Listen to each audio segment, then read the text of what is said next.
જેસલ તોરલની મોટી કહાની.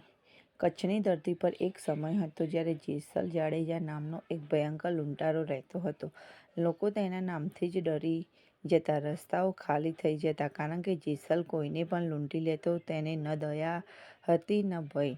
એક દિવસ તેની નજર પડી એક અનોખી સ્ત્રી પર. એ હતી તોરલ.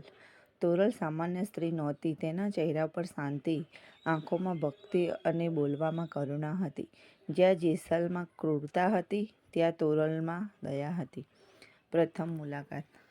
કહેવામાં આવે છે કે જેસલ તોરલને પણ લૂંટવા ગયો હતો, પણ જ્યારે તેણે તોરલને જોઈ ત્યારે કંઈક બદલાઈ ગયું.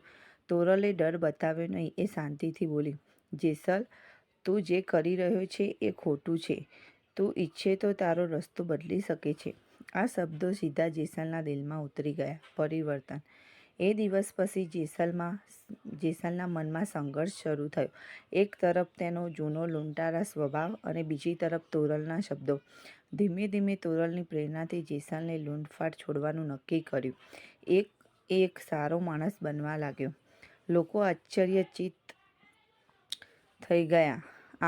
આ એ જ જેસલ છે. આધ્યાત્મિક સંબંધ. જેસલ અને તોરલ વચ્ચે એક અનોખો સંબંધ બંધાયો. એ પ્રેમ હતો, પણ એ માત્ર શરીરનો નહીં, આત્માનો પ્રેમ હતો.